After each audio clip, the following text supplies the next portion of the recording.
ప్రభునామానికే మహిమ కలుగును గాక. కూడి వచ్చిన మీ అందరికీ, కర్మల ఆత్మీయ సహవాస సంఘ విశ్వాసులందరికీ మన ప్రభువును ఆయన ప్రియ కుమారుడునైన యేసుక్రీస్తు వారి శ్రేష్టమైన నామంలో శుభములు మరియు అందరికీ వందనాలు. యెహెజ్కేలు గ్రంథం 31వ అధ్యాయాన్ని మనం ధ్యానం చేసుకుందాం. యెహెజ్కేలు గ్రంథం 31. ఇందులో ముఖ్యాంశం ఏంటంటే, ఐగుప్తు రాజు అయినటువంటి ఫరోతో అష్షూరుని గూర్చి చెప్పుట. ఐగుప్తు రాజు అయినటువంటి ఫరోతో అష్షూరు వారి గురించి చెప్పడం. ఐగుప్తుని గూర్చి యెహెజ్కేలు 5వ ప్రవచనాన్ని చెప్పాడు. అది ఫరో యొక్క పతనాన్ని గూర్చి చెప్పాడు.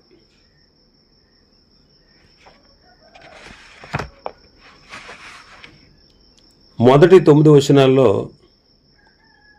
ఐగుప్తు యొక్క అభివృద్ధి,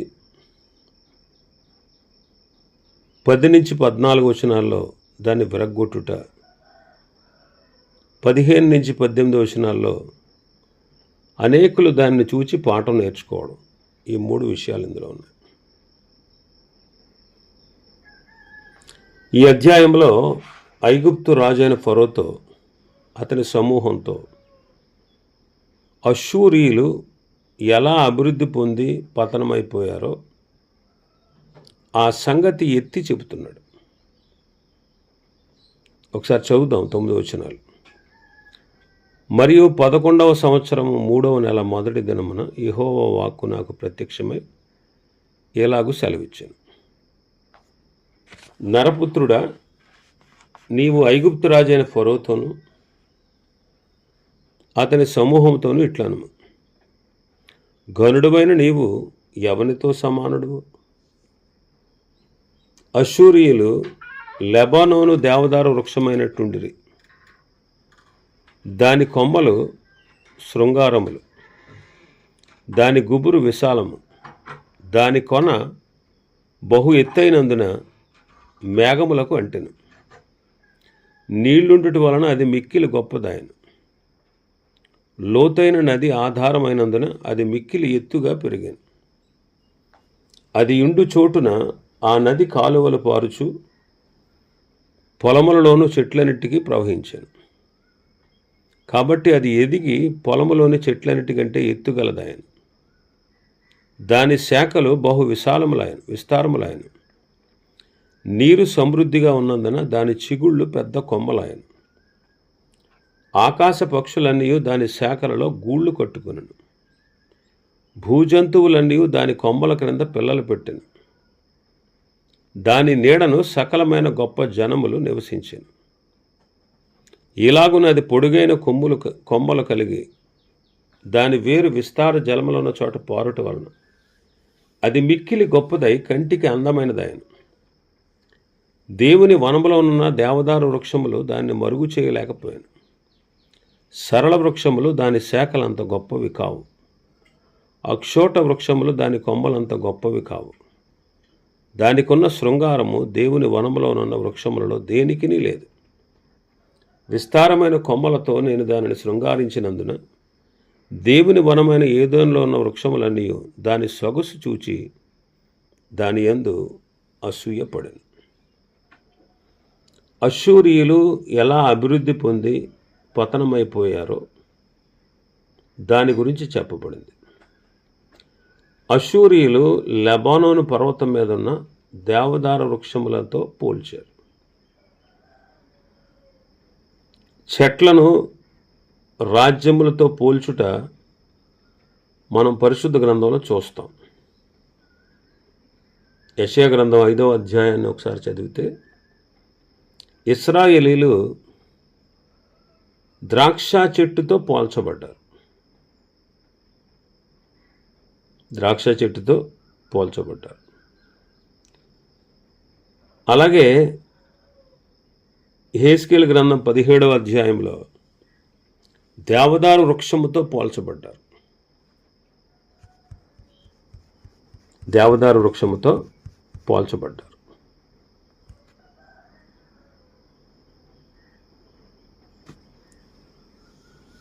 అలాగే నెబుకద్నెజరు కూడా చెట్టుతో పోల్చబడ్డాడు. నెబుకద్నెజరు కూడా చెట్టుతో పోల్చబడ్డాడు. దానియేలు గ్రంథంలో మనం చదువుతాం. దానియేలు గ్రంథం 4వ అధ్యాయం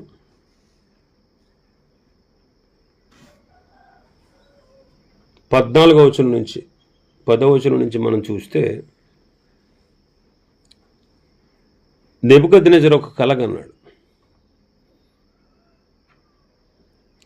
అతనికి కలిగిన దర్శనం ఏంటంటే, భూమి మధ్యన మిగుల ఎత్తుగల ఒక చెట్టు కనబడింది. ఆ చెట్టు వృద్ధి పొంది బ్రహ్మాండమైంది. దాని కొమ్మలు ఆకాశము కండునంత ఎత్తుగా, దాని ఆకారం భూతలమంత విశాలంగా ఉంది. దాని ఆకులు సొగసుగా, దాని పండ్లు విస్తారముగా కనబడ్డాయి. అందులో సమస్త జీవకోట్లకు చాలినంత ఆహారం ఉంది. దాని నీడన అడవి జంతువులు పండుకున్నాయి. దాని కొమ్మలలో ఆకాశ పక్షులు కూర్చున్నాయి. సకల మనుషులకు చాలినంత ఆహారం దాని యందు ఉంది. మరియు నేను నా పడక మీద పండుకొని ఉండి నా మనసును కలిగిన దర్శనం చూచుండగా, జాగరూకుడగా ఒక పరిశుద్ధుడు ఆకాశంలో దిగి వచ్చి ఇలాగ బిగ్గరగా ప్రకటించాడు, ఆ చెట్టును నరికి దాని కొమ్మలను కొట్టి దాని ఆకులను తీసివేసి దాని పండ్లను పారవేయడి, పశువులను దాని నీడ నుండి తోలివేయడి, పక్షులను దాని కొమ్మ నుండి ఎగరగొట్టుడి.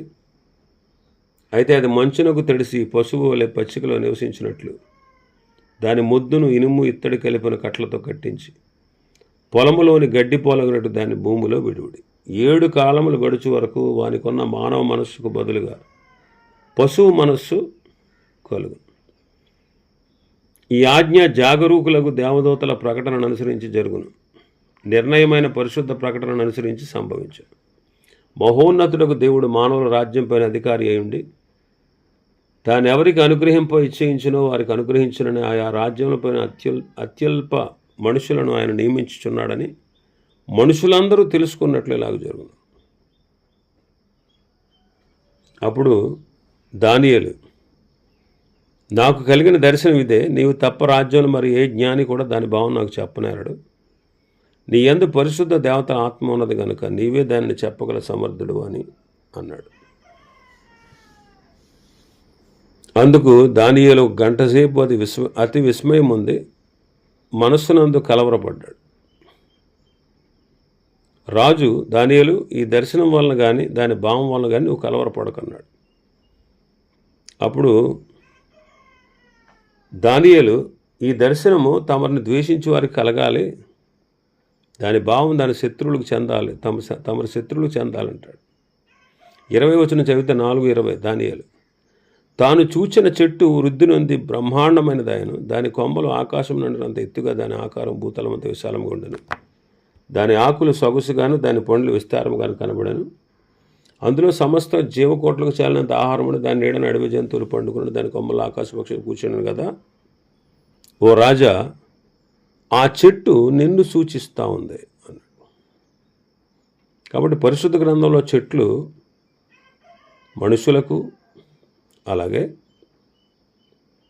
రాజ్యాలకు కూడా సూచనగా ఉన్నాయి.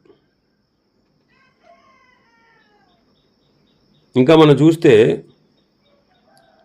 అష్షూరీయులు బలురక్కసి చెట్లతో పోల్చబడ్డారు. యెషయా గ్రంథం 10వ అధ్యాయం 17వ వచనంలో చదువుతాం. అయితే ఇక్కడ అష్షూరీయులు దేవదారు వృక్షమునకు పోల్చబడ్డారు. క్రీస్తు పూర్వం 885 నుంచి 609 వరకు అష్షూరు సామ్రాజ్యం చాలా అభివృద్ధి చెందింది.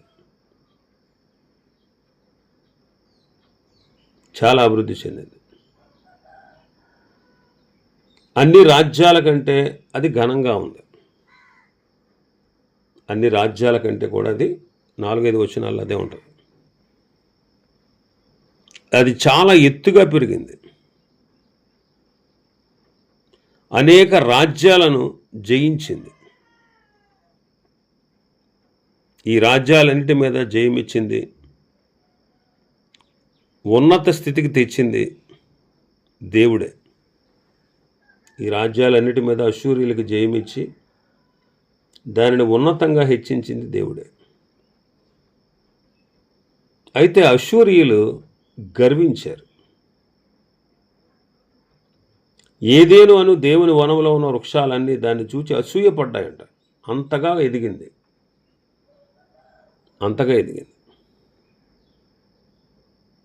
ఆసాపు గారు కూడా చూడండి, భక్తిహీనులు అభివృద్ధి అవ్వడం చూసి మత్సరపడతాడు. 73వ కీర్తనలో మనం చూస్తాం, 3వ వచనం నుంచి ఆఖరి వరకు.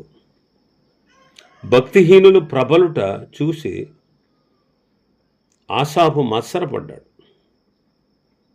కానీ ఆసాపు దేవుణ్ణి ప్రార్థించగా ఆ భక్తిహీనులు పడిపోయి నాశనానికి పోవుటకు సిద్ధంగా ఉన్నారు అనే విషయం ఆసాపుకు అర్థమవుతుంది.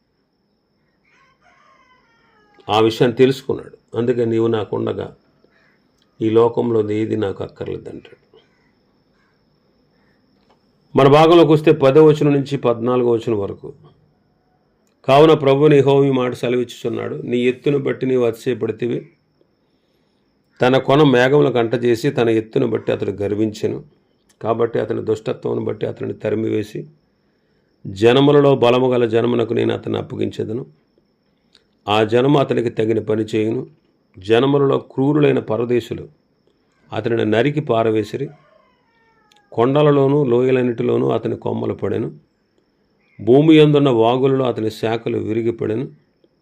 భూజనులందరూ అతని నీడను విడిచి అతనిని పడి ఉండనిచ్చిరి. పడిపోయిన అతని మోడు మీద ఆకాశ పక్షులని దిగి వ్రాలును.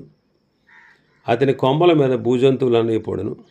నీరున్న చోటనున్న వృక్షములన్నిటిలో ఏదియు తన ఎత్తును బట్టి అతిశయపడి తన కొనను మేఘములకు అంటజేసి ఏ వృక్షము కానీ దాని ఎత్తును బట్టి గర్వింపకుండానట్లు క్రింది లోకమునకు పోవు నరుల యొద్దకు దిగువారితో కూడా మరణము పాలైరి. దాని ఎత్తును బట్టి అతిశయించి గర్వించింది.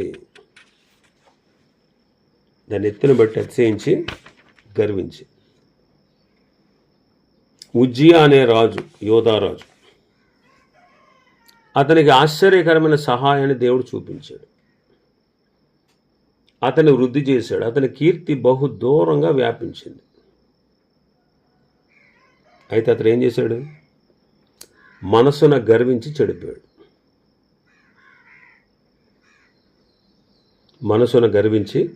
చెడిపోయాడు. ఉజ్జియా.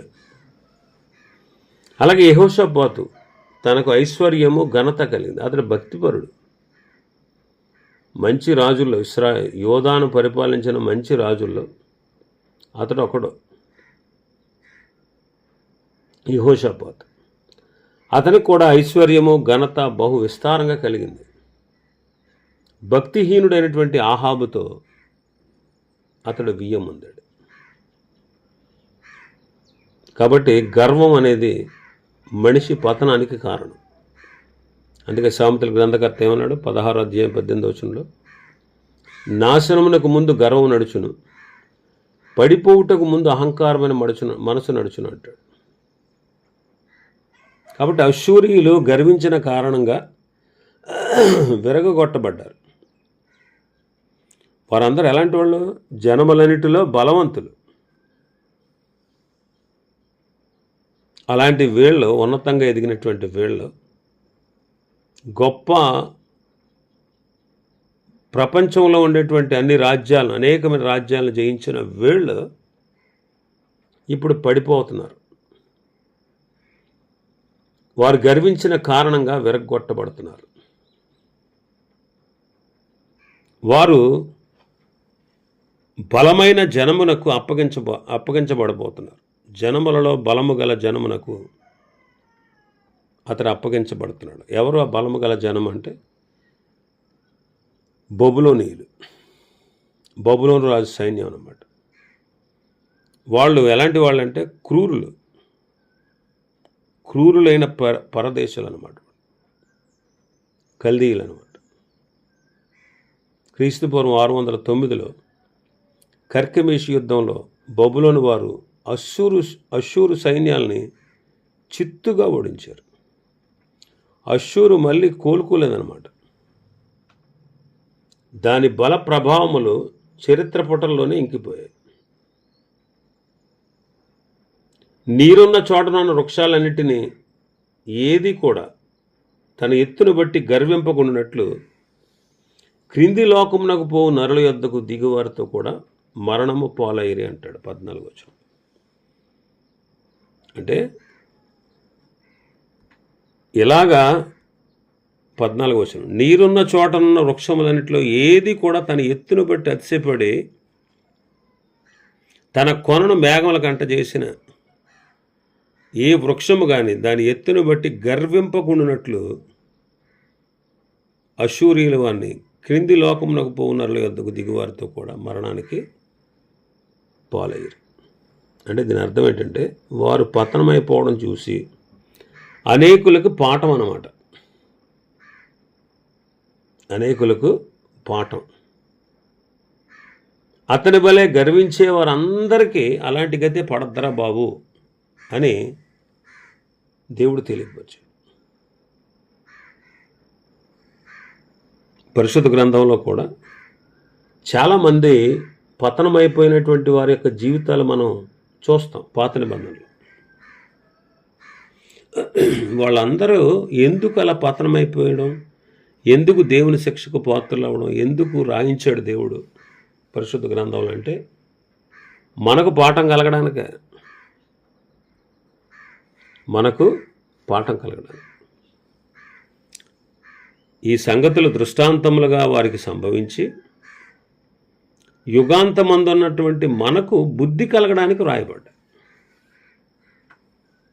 వాళ్ళకి ఎందుకు సంభవించినాయి, వాళ్ళు ఎందుకు అలా పడిపోయారు, ఎందుకు అలా పతనమైపోయారు, ఎందుకు అలా నాశనమయ్యారు, ఎందుకు దేవుని ఉగ్రతకు పాలయ్యారు, ఎందుకు శిక్షించబడ్డారు అనేది ఎందుకు రాయించాడు ప్రభు పరిశుద్ధ గ్రంథంలో అంటే యుగాంతమందున్నటువంటి మనకు బుద్ధి కలగడానికే. బుద్ధి కలగడానికి. కాబట్టి 15వ వచనం నుంచి 18వ వచనం వరకు మనం చూస్తే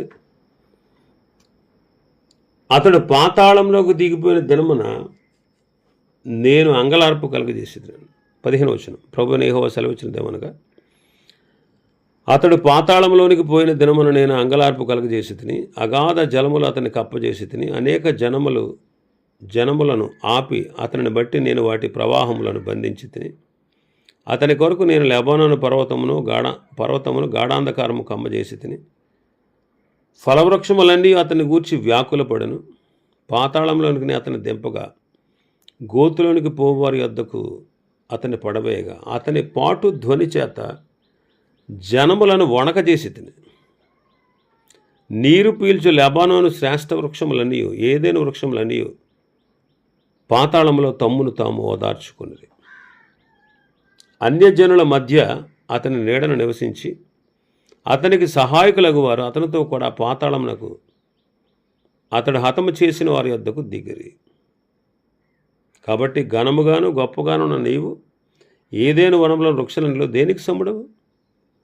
నీవు పాతాళమునకు త్రోయబడి గనులై అక్కడ దిగిపోయిన రాజుల యొద్ద ముందు ఖడ్గము చేత హతులైన వారి యొద్దను సున్నతి నొందని వారి యొద్దను నీవు పడి ఉన్నావు. ఫరోకు అతని సమూహం ఎలాగూ సంభవించును. ఇదే ప్రభువు యెహోవా వాక్కు. అతని పాటు ధ్వని చేత జనములను వణకజేశాడు. ఒకని మరణం మరొకరికి బుద్ధి నేర్పుతుంది. అశ్షూరు పతనమైపోయినటువంటి సమయంలో దేశాల మధ్యలో గొప్ప అల్లకల్లోలం చెలరేగింది.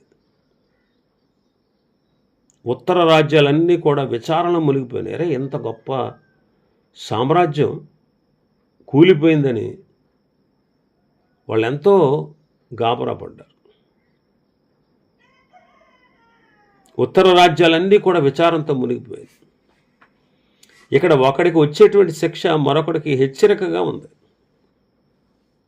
సామెతల గ్రంథకర్త అంటాడు, సోమరం అనే చేను నేను దాటి వచ్చాను, ముడ్ల తప్పులు దాని అందు బలిసి ఉన్నాయి, దాన్ని చూచి ఆలోచించాను, దాన్ని కనిపెట్టి బుద్ధి తెచ్చుకున్నాను అంటాడు సామెతల గ్రంథకర్త. దైవ గ్రంథంలో కొందరు చేసిన పాపాలు, వారికి వచ్చిన శిక్షలు అన్నీ కూడా రాయబడ్డాయి. ఎందుకు? వాటిని చూసి మనం బుద్ధి తెచ్చుకోవడానికి, ప్రభువును హత్తుకొని జీవించడానికి.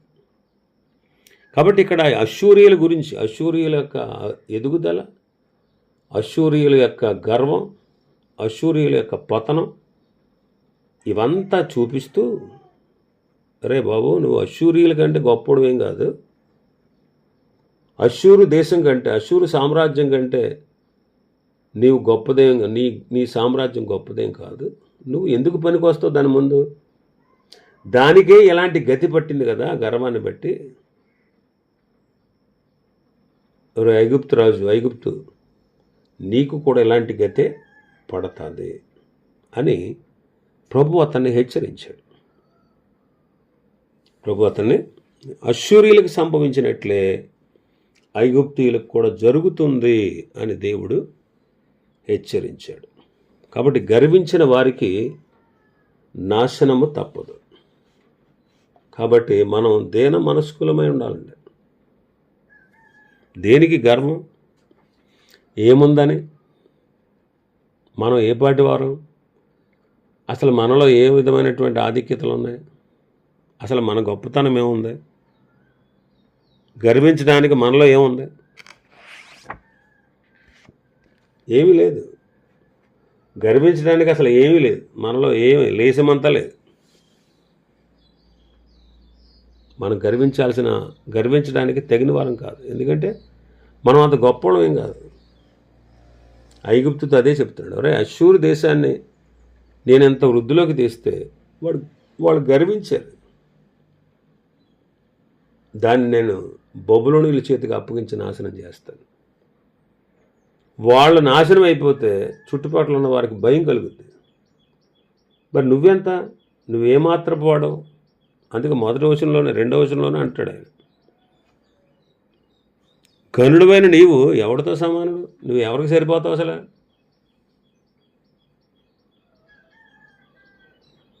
కాబట్టి గర్వం వల్ల నాశనం తప్పదు. కాబట్టి దీన మనస్సు కలిగిన వారుగా ఉండాలి. మనం దేన్ని బట్టి గర్వించడానికి వీలు లేదు. గర్వించడానికి మనలో ఏమీ లేదు. యోహాను గారు ఏమన్నాడు? బాప్తిసం ఇచ్చే యోహాను గారు, ఆయన హెచ్చవలసి ఉన్నది, నేను తగ్గవలసి ఉన్నది. ఆయన చెప్పుల వారు విప్పడానికైనా నేను యోగ్యుని కాదంట.